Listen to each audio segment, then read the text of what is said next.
So in the bottom left, sticking with Sedge, we have Atreides in the player 1 side this time, up against M0h1nder playing Vesper. Ooh.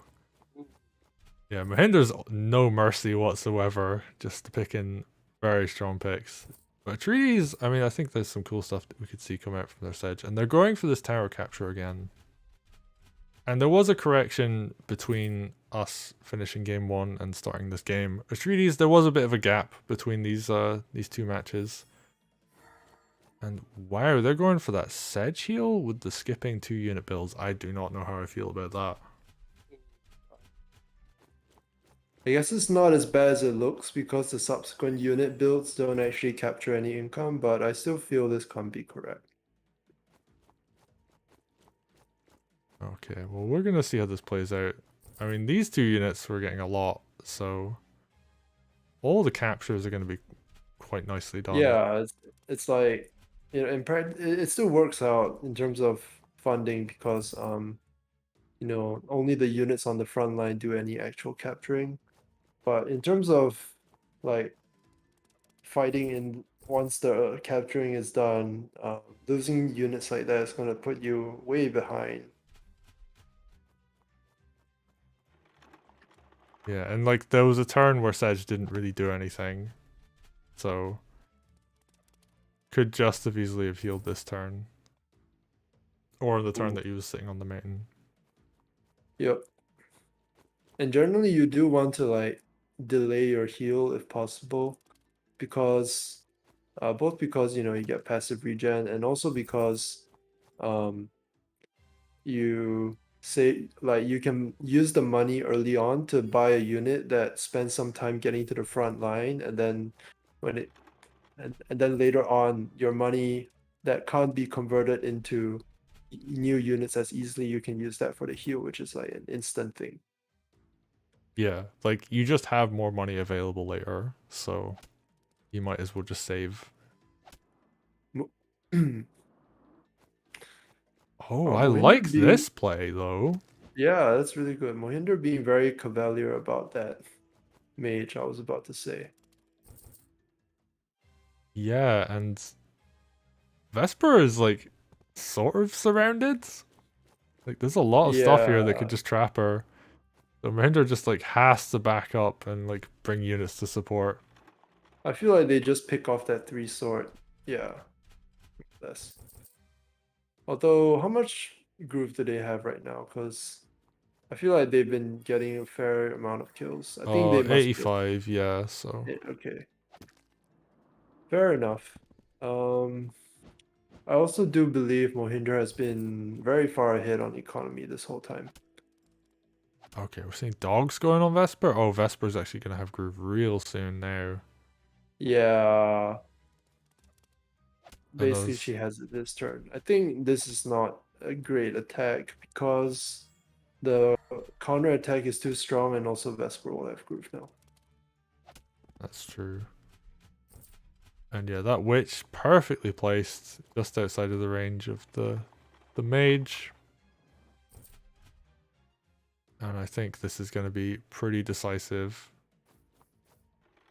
Oh, that's the thing. It's like, as a new player, does Atreides know about the threat that Vesper Groove poses yet, in terms of commander being surrounded, or will he respect it?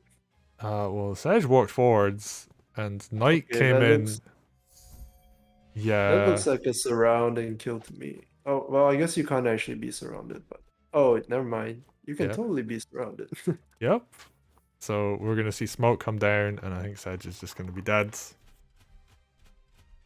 Yep. So it looks about right. And everybody gets hit by one of these once. Yep. And yeah, just immediately recognizes that this game is over. Oof. And I think, okay, skipping unit buys was I guess you'd say very questionable. You could just delay the heal by 1 turn, which is pretty much what everybody does when they go for a heal. But yeah, M0h1nder just no mercy. whatsoever. Picks Vesper. You know, goes for the Vesper. There was some interesting ideas, like putting pressure, like killing that mage was really good. Yeah, definitely. And That was a really good opportunity that they saw and yeah, converted off. but then the follow up was running the dog straight into Vesper, and that didn't really achieve much. Mm-hmm. So Atreides, I think they've got some cool ideas. And I'm very interested to see how well they're going to be playing in round 2 and 3. But obviously, like, this is still them being fairly inexperienced. So we're seeing stuff that's pretty common, like people grabbing like the closest thing, like the tower instead of the village, for example. And like being a bit too overly aggressive at points. But generally speaking, I think they have some good ideas. So I'm interested to see how well they'll be going to be playing once those are fleshed out a bit more. And they have, like, I guess you could say, stronger fundamentals. So yeah, it's exciting. It's always nice to see new players. And you know, I've definitely witnessed people who play their first PvP game and are not even close to as good as this. So Yeah, definitely. yeah, It's like Atreides, they're very strong showing for yeah, like first the game. M0h's saying in chat, like he has a lot of potential, and I definitely agree with that. Yep, for, for sure. So, second game they're going to be going up against someone who went 0-2 as well. So that'll be interesting to see. I actually don't know who their second round opponent is. I wonder if I can find out real quickly. I will do that very quickly, and I'll bring the stats up while I do that too. Let's see. So let's go to these post-game stats. Refresh all these. Interestingly, they weren't really that far behind in a lot of ways. Like, they were a little bit behind in terms of income, but they actually brought that ahead to a lead. Army value, they were pretty even on. You know, unit count, they were obviously down to from the beginning, but they kept it pretty even, actually. They actually brought it back to completely even for 2 turns, and then fell behind a bit again at the end. So, like, if you just look at just the raw stats, they were actually doing okay.